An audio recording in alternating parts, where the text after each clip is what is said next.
What is going on, guys? As always, the Great One, and I think that from now on I'm going to call this the greatest wrestling show. Sounds generic, right? But it makes sense because I'm the Great One and I have Greatness TV channel and greatest wrestling show.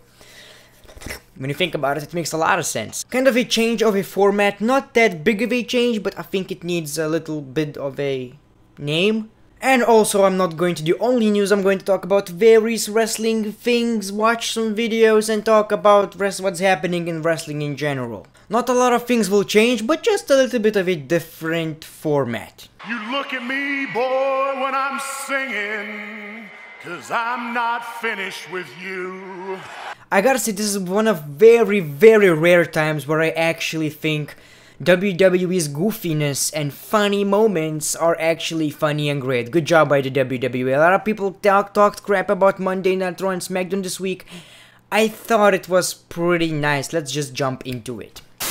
What is going on, guys? As always, the Great One, and first things I want to talk about is Monday Night Raw and SmackDown Live. So for those who want a review, I'm not going to do reviews anymore, but you're going to see my thoughts on these news, whatever, greatest wrestling show series, where I will do some reviews from past events in WWE, except pay-per-views. These will have separate videos, but basically what I think about Monday Night Raw and SmackDown Live. So I think SmackDown Live was better, but I have to be very biased because Dolph Ziggler wasn't the main event. The show really was surrounded by Dolph Ziggler, one of my favorites of all time, so you know I'm going to be a little bit biased.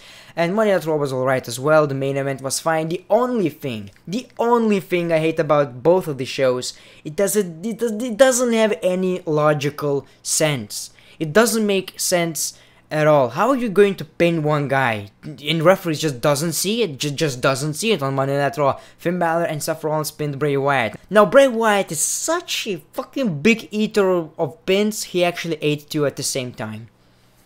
No wonder he's overweight. He's fat. So it doesn't make any sense. Another Baron Corbin versus Ziggler, it didn't make any sense in the first place. And of course, we're going to have two matches. If Corbin wins against Owens and Ziggler wins against Sami Zayn, we're going to have Fatal 5-Way. When Baron Corbin wins, we all know that Ziggler is going to win. Like, why would it be Fatal 4-Way?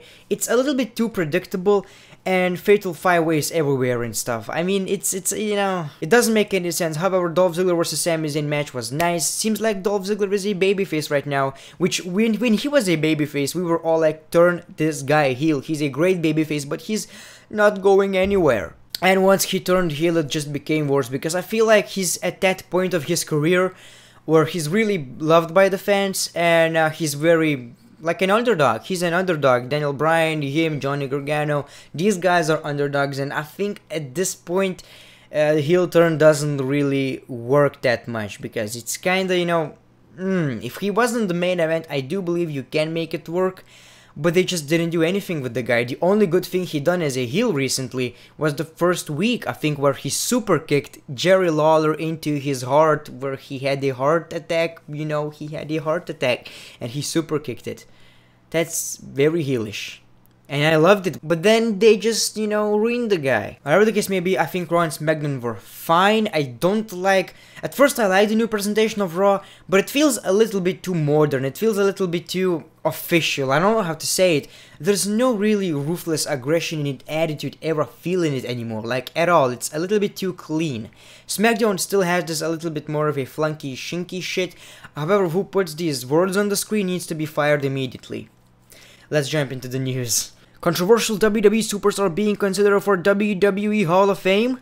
Dave Meltzer reports in the latest edition of the Wrestling Observer newsletter that while Jeff Jarrett has not been confirmed for WWE Hall of Fame, there was a list of names a few weeks ago under consideration, and he was on the list.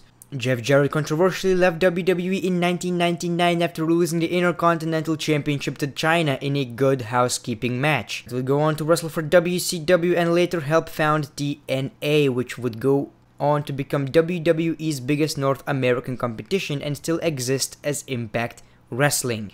And it won't exist for much longer because Impact Wrestling is dying. It's so bad. It's never been this bad. Everyone is basically leaving. But I think we still have like John Morrison, Alberto Del Rio. So, but it's, I don't know. It would take me such a big change in the direction of this company. It would take a big return for me to go watch it. I don't have much time to watch wrestling anyway, and watching Impact Wrestling is just, nah, not today, brother.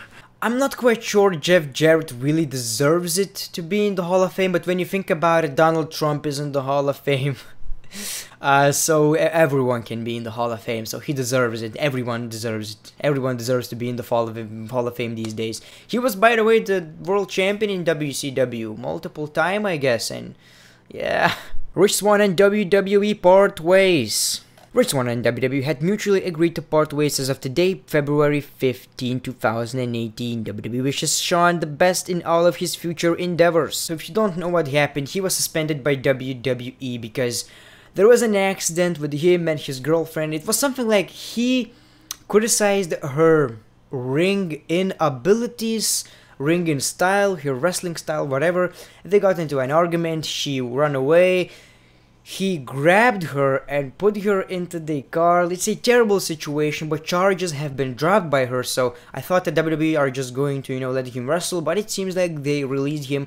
Of course, such a shitty thing to do. You can't support these kind of things, and not a big loss for WWE. Once he left, I don't think anything worse happened. He was never a big part of the WWE anyway. It seems like Cruiserweight division are just...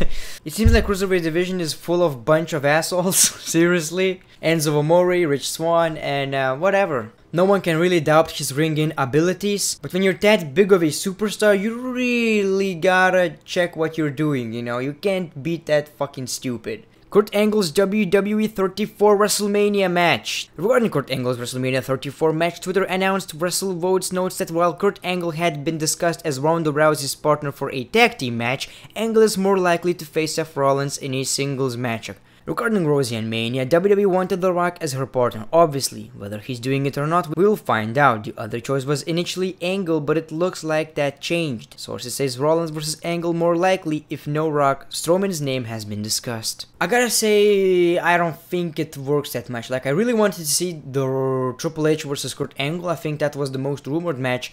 But because of Ronda Rousey, we're going to have a tag team match, Triple H and Stephanie versus Ronda or someone else. Obviously, it would make sense to be The Rock because of WrestleMania 31, where they had an argument. And Seth Rollins versus Kurt Angle, man, I want to see this. Probably more than Triple H, so I won't be that mad because Seth Rollins doesn't have an opponent. But when it comes to these mixed tag team matches, have we ever had a good mixed tag team match? It's a very stupid concept. It's very terrible. It's going to be more of a media type of thing where everybody's going to talk about it, like The Miz and Maurice versus John Cena and Nikki Bella, where he proposed, and it's, media grabber, but no one really cares as a wrestling fan. We cared about Cena, Miz, Maurice, and Nikki Bella because it was good, the build-up was good, but the match itself sucked just as expected, so I don't know. Kinda wanna see it, but at the same time, I don't expect a lot of it. It's going to be something like a squash match. I don't know. I'm not that big of a fan. When it comes to Strowman, you gotta give something better to Strowman than a mixed tag team match. You gotta give something bigger to Strowman, man. Don't treat him. How much money Ziggler is making? According to Justin Barrasso of CI.com, Dolph Ziggler has signed a new 2-year contract with WWE and is reportedly making $1.5 million per year. The belief is that Ziggler was always planning to resign with WWE despite reports that he was considering a departure from the company. That was more of a storyline. It was a storyline that he's leaving. I don't think he will refuse $1.5 million. Oh man. So he's going to earn like $3 million alone from a contract and merchandise. Holy shit, this is amazing. You know what? I would resign as well. I would be a jobber. I would be James Ellsworth of the WWE. I would be wrestling with women and treated as a woman. I would put a wig on for $1 million a year. I would clean shoes of the of wrestlers. Of course, he deserves more than he's getting in the WWE. It's with Dolph Ziggler, he's one of my favorites. Seems like he's always getting that promised push, and then bam. Seems like that's happening right now as well. He's like, I'm going to main event WrestleMania. No, you're not. A lot of people say we want Shinsuke and AJ. I would rather see Dolph Ziggler versus AJ, honestly. But the best thing is triple threat match. Give us a triple threat match, and at SummerSlam you can give us Shinsuke versus AJ. Why not? I don't know. Ziggler really deserves it. Seems like Dolph Ziggler was earning $900,000 a year, so he nearly doubled it this year, which is great. Happy for the guy. He deserves all pennies that he's getting. Why WWE is getting rid of single branded pay-per-views events? On the latest Wrestling Observer Radio, Dave Meltzer discussed some of the possible factors as to why WWE is reportedly getting rid of dual branded pay-per-view events after WrestleMania 34. Some of the advances for pay-per-view events have not been strong. I know the Vegas one especially coming up. The idea is that dual branded shows will draw bigger crowds. Booking was being slowed down since there would sometimes be 2 months separating a single branded pay-per-view event. Meltzer noted that WWE probably won't change any of the 2018 pay-per-view dates but will go back to traditional 12 pay-per-view schedule in 2019. The speculation is that WWE will have more matches on the cards by either expanding these pay-per-view events to 4 hours or cutting the time of the matches. I think it's a terrible idea. I think it's a very terrible idea. WWE is blaming the brand split. I love the brand split. WWE are blaming the brand split for poor attendance. But when you think about it, it doesn't have to do anything with that. If you would put fucking great shows and great cards, you know why it's not selling? Because your rivalries suck. Because your matches suck. Because your stipulations suck. And you're not doing anything special. That's why people are not really into it. You're talking about attendance. I can't be bothered watching it on television most of the time because lately it just sucks cack. It really does. Making it a dual branded pay-per-view for 5 or 4 hours will suck. It really will suck. When it comes to the main event, people will be tired and stuff. So it's another terrible idea. And people like Ziggler, people like Sammy, like under the mid-card, they're not going to be in the pay-per-views anymore. You're not gonna see both the tag team title matches. You're not going to see both women's matches. You're not going to see both United States and Intercontinental title matches. And by getting these titles and by getting these matches shorter, are going to devalue the matches. So it's negative after negative. What if you do a better fucking show instead? Why don't you book better matches? Why don't you book better shows, pay-per-views? What about that? Paige's new boyfriend. We're too weird to live and too rare to die. Really? No wonder she's a train wreck. When you get out of the failed relationship after failed relationship after failed relationship and you see that it's just ruining your life and you jump into another relationship a month later or something. People, you're adult people, what the fuck are you thinking?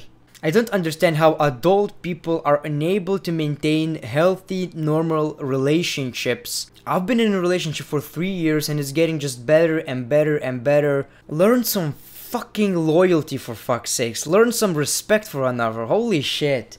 I might be old-fashioned, but I don't know, it's just terrible. Think, people. Hopefully this relationship is going to be successful, so best of luck. Anyway, speaking about relationships and sex, Ric Flair. Ric Flair, a man who said like he fucked 10,000 women or something. Yeah, the Wu Compromise. By signing this compromise, both parties involved agreed to ride Space Mountain and engage in sexual relationships on this night. Whatever, it's terrible. So you signed a contract for fucking. This world is weird, man. This world is weird. Anyways, guys, let me know in the comments below what do you think about recent news in wrestling world. Make sure to like this video if you enjoyed. Make sure to follow me on Twitter and Instagram, the great one. Peace, love, and hugs. It's been a pleasure.